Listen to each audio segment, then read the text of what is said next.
Atención, este audiolibro animado es una producción intelectual registrada y una obra derivada creada por Audiolibros Prohibidos y a todos los derechos sobre la traducción, narración, caracterización de voz, sincronización labial, animación y composición audiovisual están reservados internacionalmente. Queda estrictamente prohibida cualquier forma de reproducción, distribución, modificación, extracción, realización de copias o uso comercial. No se otorga ningún tipo de autorización o permiso para su uso fuera de esta plataforma. Las infracciones serán perseguidas legalmente hasta las últimas consecuencias. Disfrute de esta obra única. En David Oreau, El arte de caminar. Quisiera hablar una palabra en favor de la naturaleza, de la libertad absoluta y la vida salvaje, en contraste, como una libertad y cultura meramente civilizadas, para considerar al hombre como un habitante, una parte y porción de la naturaleza, en lugar de un miembro de la sociedad. Deseo hacer una declaración extrema, si así puedo hacer una enfática, pues hay suficientes defensores de la civilización.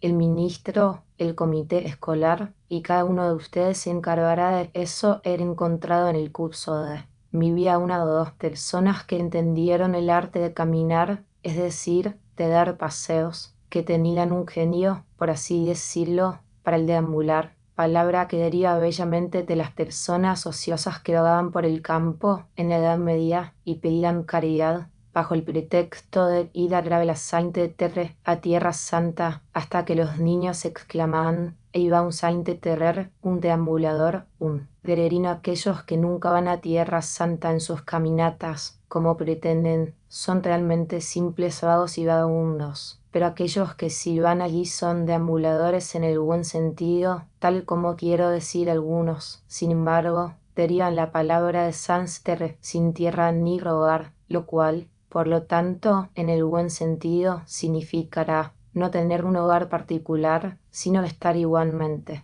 en casa en todas partes, porque este es el secreto del deambular exitoso. Aquel que se queda quieto en una casa todo el tiempo puede ser el mayor vagabundo de todos, pero el deambulador, en el buen sentido, no es más vagabundo que el río serpenteante que todo el tiempo busca diligentemente el curso más corto hacia el mar. Pero prefiero la primera, que, en efecto, es la derivación más probable, porque cada caminata es una especie de cruzada predicada por algún Pedro el ermitaño en nosotros, para salir y reconquistar esta tierra santa de las manos de los infieles. Es cierto, somos solo cruzados pusilánimes, incluso los caminantes hoy en día, que no emprenden empresas perseverantes y sin fin. Nuestras expediciones no son más que giras y regresan por la noche al antiguo hogar del que batimos. La mitad de la caminata no es más que desandar nuestros pasos. Deberíamos salir a la caminata más corta, tal vez con el espíritu de aventura inmortal,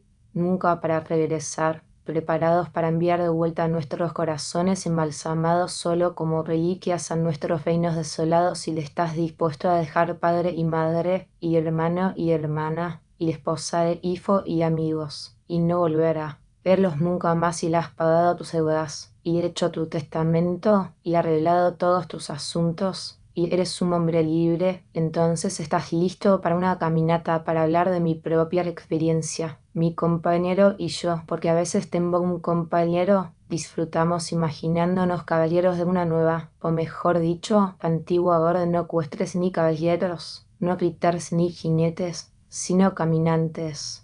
Una clase aún más antigua y honorable. Confío el espíritu caballeresco y heroico que una vez perteneció al jinete parece residir ahora en, o tal vez haber sido absorbido por, el caminante. No el caballero, sino el caminante errante. Él es una especie de cuarto estado, fuera de la iglesia y el estado y el pueblo. Hemos sentido que casi solos por aquí practicamos este noble arte, aunque, para decir la verdad, al menos, si se aceptan sus propias afirmaciones, la mayoría de mis conciudadanos desearían caminar a veces como yo, pero no pueden. Ninguna riqueza puede comprar el ocio, la libertad y la independencia necesarios, que son el capital en esta profesión. Solo viene por la gracia de Dios. Requiere una dispensación directa del cielo para convertirse en un caminante. Debes nacer en la familia de los caminantes. Ambulator Macitur. Non fit algunos de mis conciudadanos Es cierto, pueden recordar y me han descrito algunas caminatas que hicieron hace 10 años, en las que tuvieron la suerte de perderse por media hora en el bosque, pero sé muy bien que se han confinado a la carretera desde entonces. Cualquiera que sea la pretensión que hagan de pertenecer a esta clase selecta, no. Hay duda de que se elevaron por un momento como por el recuerdo de un estado de existencia anterior, cuando incluso ellos eran forestales y forajidos. Cuando llegó al verde bosque, en una alegre mañana, Ali escuchó las notas suaves de los pájaros alegremente cantando. Ha pasado mucho tiempo, dijo Robin, desde que estuve aquí por última vez. Tengo ganas de disparar un poco al ciervo oscuro. Creo que no puedo conservar mi salud y espíritu, a menos que pase al menos 4 horas al día y generalmente es más que eso deambulando por los bosques y sobre las colinas y campos. Absolutamente libre de todos los compromisos mundanos, puedes decir con seguridad, 1 centavo por tus pensamientos, o 1000 libras cuando a veces me recuerdan que los mecánicos y tenderos se quedan en sus tiendas no solo toda la mañana, sino también toda la tarde, sentados con las piernas cruzadas, muchos de ellos, como si las piernas estuvieran hechas para sentarse sobre ellas, y no para pararse o caminar sobre ellas. Pienso que merecen algún crédito por no haberse suicidado todos hace mucho tiempo. Yo, que no puedo quedarme en mi habitación por un solo día sin adquirir algo de óxido, y cuando a veces he salido furtivamente para una caminata a la 11ª hora de las 4 de la tarde, demasiado tarde para redimir el día, cuando las sombras de la noche ya comenzaban a mezclarse con la luz del día. Me he sentido como si hubiera cometido algún pecado que expiar. Confieso que me asombra el poder de resistencia, por no hablar de la insensibilidad moral, de mis vecinos que se confinan en tiendas y oficinas todo el día durante semanas y meses, sí, y años casi juntos. No sé de qué clase de material están hechos, sentados allí ahora a las 3 de la tarde, como si fueran las 3 de la mañana. Bonaparte puede hablar del valor de las 3 de la mañana, pero no es nada comparado con el valor que puede sentarse alegremente a esta hora de la tarde frente a uno mismo a quien has conocido toda la mañana para dejar morir de hambre a una guarnición a la que estás unido por lazos tan fuertes de simpatía. Me sorprende que a esta hora, oigamos entre las 4 y las 5 de la tarde, demasiado tarde para los periódicos de la mañana y demasiado temprano para los de la tarde, no se escuche una explosión general a lo largo de la calle, esparciendo una legión de nociones y caprichos anticuados y caseros a los 4 vientos para que se ventilen y así el mal se cure a sí mismo, como las mujeres que están confinadas en la casa aún más que los hombres lo soportan. No lo sé, pero tengo motivos para sospechar que la mayoría de ellas no lo soportan en absoluto cuando, temprano en una tarde de verano, hemos estado sacudiendo el polvo del pueblo de las faldas de nuestras prendas, apresurándonos más allá de esas casas con frentes puramente dóricos o góticos, que tienen un aire de reposo. Mi comprero susurra que probablemente en estos momentos sus ocupantes se han ido a la cama. Entonces es cuando aprecio la belleza y la gloria de la arquitectura, que en sí misma nunca se retira, sino que siempre se mantiene firme y erguida, vigilando a los durmientes. No cabe duda de que el temperamento y, sobre todo, la edad tienen mucho que ver con ello. A medida que un hombre envejece, su capacidad para quedarse quieto y seguir ocupaciones en interiores aumenta. Se vuelve vespertino en sus hábitos a medida que se aproxima la tarde de la vida, hasta que finalmente sale solo justo antes de la puesta del sol y obtiene toda la caminata que necesita en media hora. Pero la caminata de la que hablo no tiene nada que ver con hacer ejercicio, como se llama, como los enfermos toman medicina de horas fijas, como el balanceo de pesas o sillas, sino que es en sí misma la empresa y aventura del día. Si deseas hacer ejercicio, ve en busca de las fuentes de la vida. Piensa en un hombre balanceando pesas por su salud, cuando esas fuentes están burbujeando en pastizales lejanos no buscados por ahí. Además, debes caminar como un camello, que se dice es el único animal que rumia mientras camina. Cuando un viajero le pidió al sirviente de Wordsworth que le mostrara el estudio de su maestro, ella respondió: aquí está su biblioteca, pero su estudio está al aire libre. Vivir mucho al aire libre bajo el sol y el viento, sin duda producirá cierta aspereza de carácter, hará que crezca una cutícula más gruesa sobre algunas de las cualidades más finas de nuestra naturaleza, como en la cara y las manos, o como el trabajo manual severo coda a las manos algo de su delicadeza de tacto, así que quedarse en casa, por otro lado, puede producir una suavidad y tersura, por no decir una delgadez de piel, acompañada de una mayor sensibilidad a ciertas impresiones. Tal vez deberíamos ser más susceptibles a algunas influencias importantes para nuestro crecimiento intelectual y moral, si el sol hubiera brillado y el viento soplado sobre nosotros un poco menos. Y sin duda es una cuestión delicada para proporcionar adecuadamente la piel gruesa y delgada, pero me parece que esa es una costra que se caerá lo suficientemente rápido, que el remedio natural se encuentra en la proporción que la noche tiene con el día, el invierno con el verano, el pensamiento con la experiencia. Habrá tanto más aire y sol en nuestros pensamientos, las palmas callosas del trabajador están familiarizadas con tejidos más finos de respeto propio y heroísmo, cuyo tacto estremece el corazón, que los dedos lánguidos de la rociosidad. Eso es mera sentimentalidad que yace en la cama durante el día y se cree blanca, lejos del bronceador y la callosidad de la experiencia cuando caminamos. Naturalmente vamos a los campos y bosques. ¿Qué sería de nosotros si camináramos solo en un jardín o un paseo? Incluso algunas sectas de filósofos han sentido la necesidad de importar los bosques para sí mismos, ya que no iban a los bosques. Plantaron arboledas y paseos de platanes, donde tomaban sus diales ambulaciones en póticos abiertos al aire. Por supuesto, no sirve de nada dirigir nuestros pasos hacia los bosques. Si no nos llegan allí, me alarma cuando sucede que he caminado 1 milla en los bosques corporalmente, sin llegar allí en espíritu. En mi caminata vespertina quisiera olvidar todas mis ocupaciones matutinas y mis obligaciones con la sociedad, pero a veces sucede que no puedo sacudirme fácilmente el polvo. El pensamiento de algún trabajo correrá en mi cabeza, y no estoy donde está mi cuerpo, estoy fuera de mis sentidos. En mis caminatas quisiera volver a mis sentidos. ¿Qué negocios tengo en el bosque, si estoy pensando en algo fuera del bosque?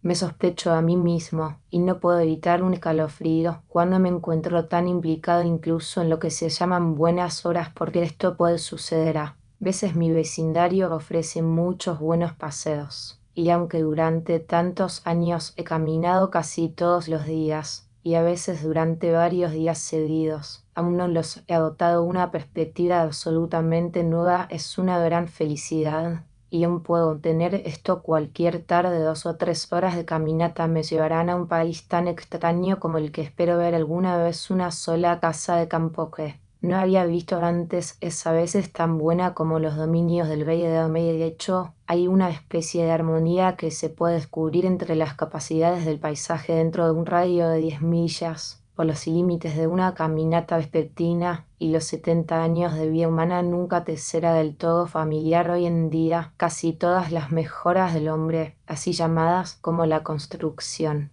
de casas y la tala del bosque y de todos los árboles grandes, simplemente deforman el paisaje y lo hacen cada vez más domesticado y barato.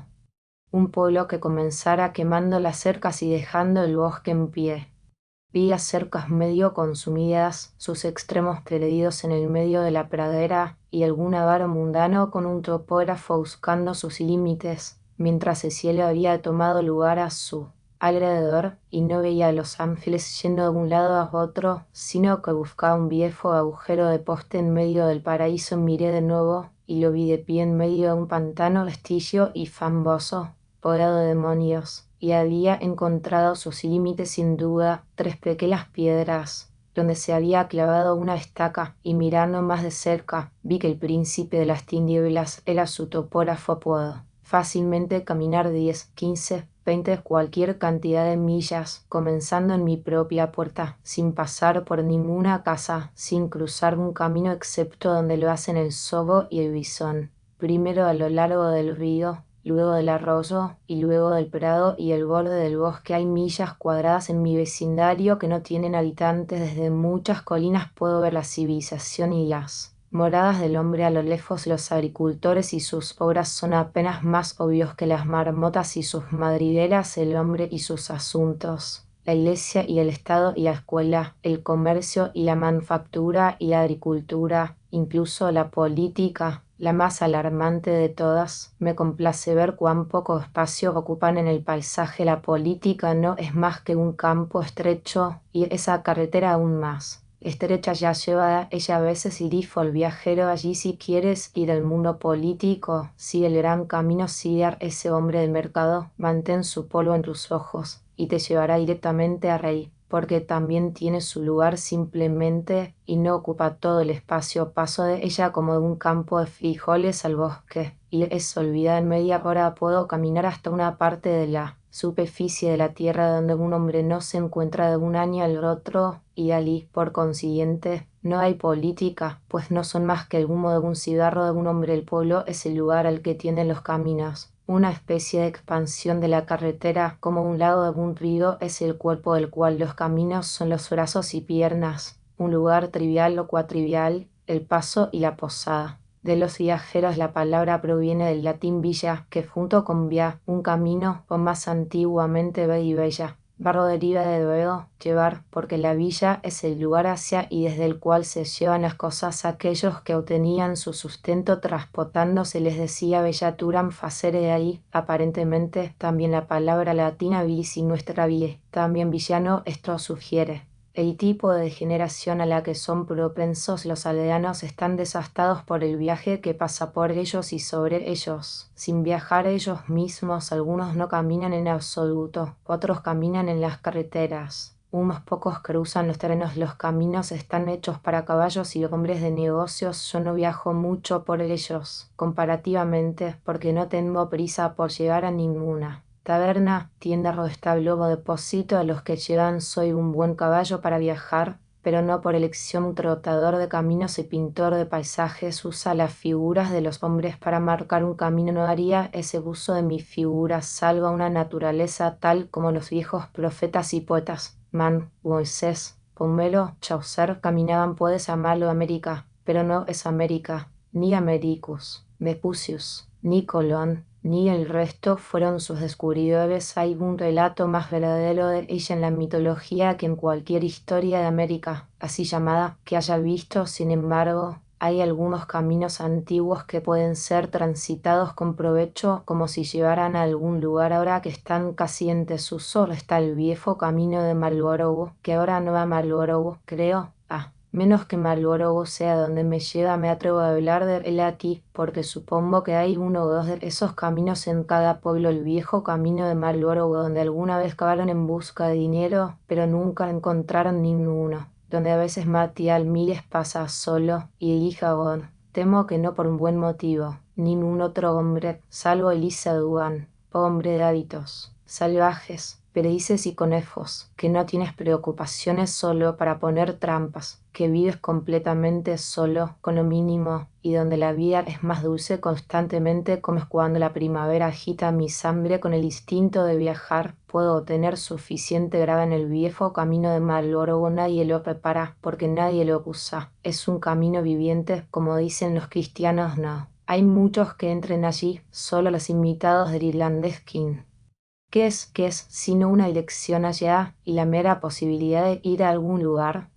Grandes carteles de piedra, pero ningún viajero. Cenotafios de las ciudades nombradas en sus coronas. Vale la pena ir a ver dónde podrías estar. ¿Qué rey hizo la cosa? Todavía me pregunto. Puesto en pie, ¿cómo o cuándo? ¿Por qué selectos? Poroso. ¿Le Clacodari? Son un gran esfuerzo por ser algo para siempre. Tablas en blanco de piedra, donde un viajero podría gemir y en una oración grabar todo lo que se sabe, que el otro podría leer en su extrema necesidad. Conozco una o dos líneas que servirían, literatura que podría mantenerse por todo el país, que un hombre podría recordar hasta diciembre siguiente y leer de nuevo en la primavera. Después del deshielo, si con la imaginación desplegada dejas tu morada, puedes dar la vuelta al mundo por el viejo camino de Marlborough. Actualmente, en este vecindario, la mejor parte de la tierra no es propiedad privada, el paisaje no es propiedad de nadie, y el caminante disfruta de una libertad comparativa, pero posiblemente llegue el día en que se dividan los llamados trenes de recreo.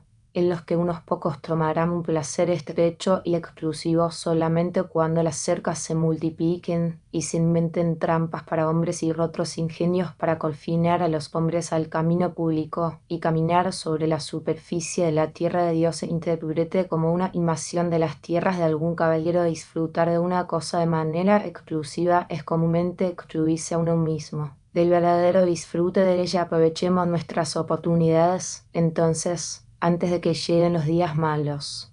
¿Qué es lo que a veces hace tan difícil determinar hacia dónde vamos a caminar?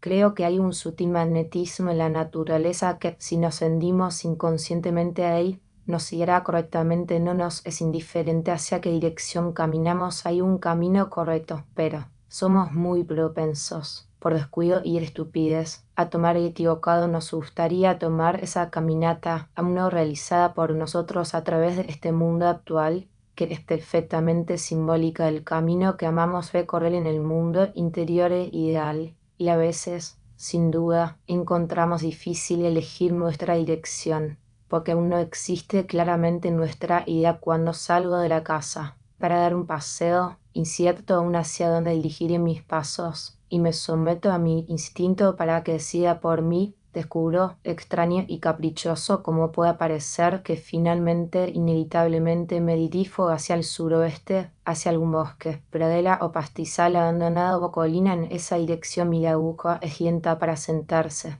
Varía unos pocos grados, y no siempre apunta al suroeste. Exacto, es cierto, y tiene buena autoridad para esta variación, pero siempre se asienta entre el oeste y el suroeste. El futuro yace en esa dirección para mí, y la tierra parece más inagotada y rica en ese lado del contorno que delimitaría mis caminatas. No sería un círculo, sino una parábola, o más bien como una de esas órbitas cometarias que se ha pensado que son curvas no retornables, en este caso abriéndose hacia el oeste, en la que mi casa ocupa el lugar del sol. A veces doy vueltas y vueltas indeciso durante un cuarto de hora, hasta que decido, por milésima vez, que caminaré hacia el suroeste o el oeste. Hacia el este solo voy por fuerza, pero hacia el oeste voy libre. Ningún negocio me lleva allí. Me cuesta creer que encontraré paisajes hermosos o suficiente vía salvaje y libertad detrás del horizonte oriental. No me emociona la perspectiva de una caminata hacia allá, pero creo que el bosque que veo en el horizonte occidental se extiende ininterrumpidamente hacia el sol poniente, y no hay pueblos ni ciudades en él de suficiente importancia para molestarme. Vida donde vida, de este lado está la ciudad,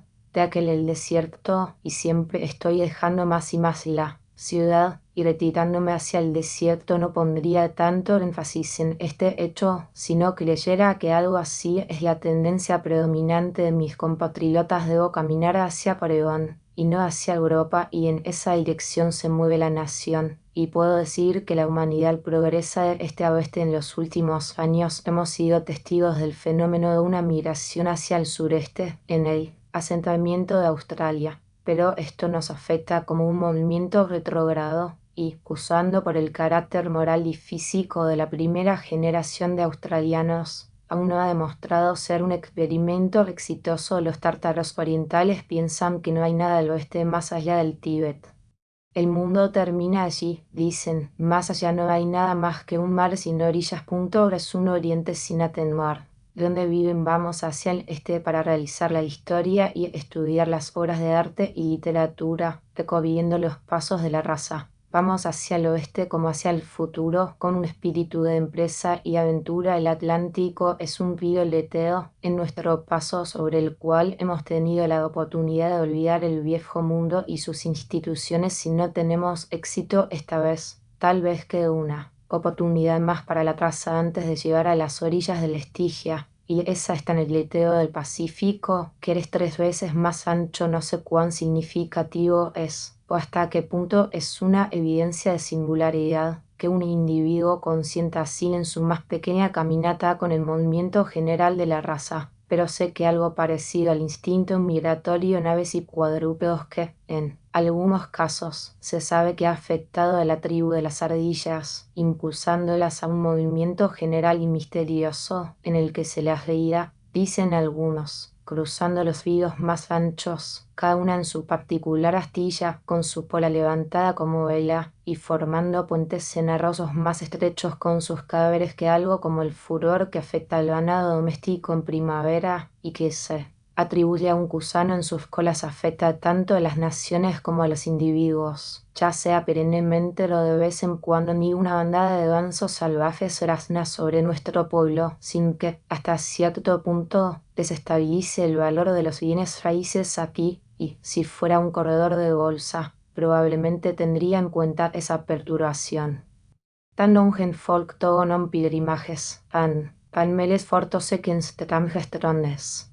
Cada atardecer que presencio me inspira el deseo de ir a un oeste tan distante y tan hermoso como aquel en el que el sol se pone parece migrar hacia el oeste diariamente y tentarnos a seguirlo es el gran pionero occidental a quien siguen las naciones soñamos toda la noche con esas crestas montañosas en el horizonte, aunque puedan ser solo de vapor, que fueron las últimas doradas por sus rayos la isla de la Atlántida y las islas y jardines de las Hespérides, una especie de paraíso terrenal, parecen haber sido el gran oeste de los antiguos, envuelto en misterio y poesía.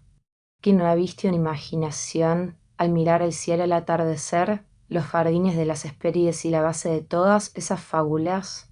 Colón sintió la tendencia hacia el oeste más fuertemente que nadie antes le obedeció y encontró un nuevo mundo para Castilla y lió la manada de hombres en aquellos días solía nuevos pastos desde lejos.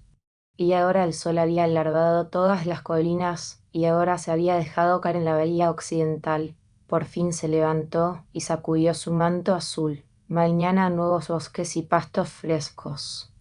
¿Dónde en el globo se puede encontrar un área de igual extensión a la ocupada por la mayor parte de nuestros estados, tan fértil y tan rica y variada en sus producciones, y al mismo tiempo tan habitable por el europeo como esta?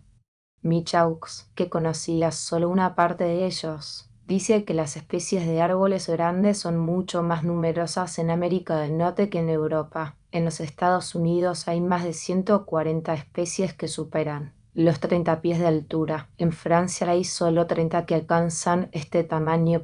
Los botánicos posteriores confirman más que sus observaciones un volto en América para realizar sus sueños juveniles de una vegetación tropical y la contempló en su mayor perfección en los bosques primitivos del Amazonas, la mayor selva del mundo, que ha descrito tan elocuentemente el geógrafo Guyot, el mismo, europeo. Va más lejos de lo que estoy dispuesto a cedirlo, pero no cuando dice cómo la planta está hecha para el animal, cómo el mundo vegetal está hecho para el mundo animal, América está hecha para el hombre del viejo mundo.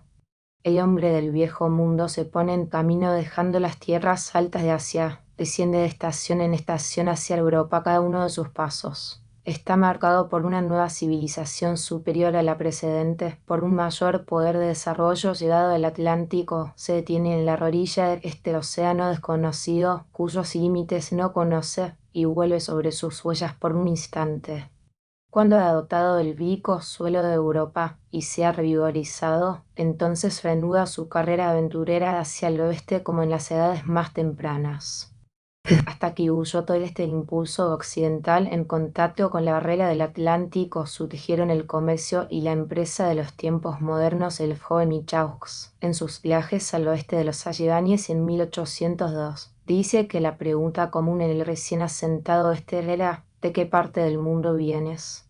Como si estas vastas y fértiles regiones fueran naturalmente el lugar de encuentro y país común de todos los habitantes del globo. Usando una palabra latina obsoleta, podría decir ex oriente lux, ex occidente frux, del este la luz, del oeste el fruto la atención. Este audiolibro animado es una producción intelectual registrada y una obra derivada creada por Audiolibros Prohibidos y a todos los derechos sobre la traducción, narración, caracterización de voz, sincronización labial, animación y composición audiovisual están reservados internacionalmente. Queda estrictamente prohibida cualquier forma de reproducción, distribución, modificación, extracción, realización de copias o uso comercial no se le otorga ningún tipo de autorización o permiso para su uso fuera de esta plataforma. Las infracciones serán perseguidas legalmente hasta las últimas consecuencias. Disfrute de esta obra única.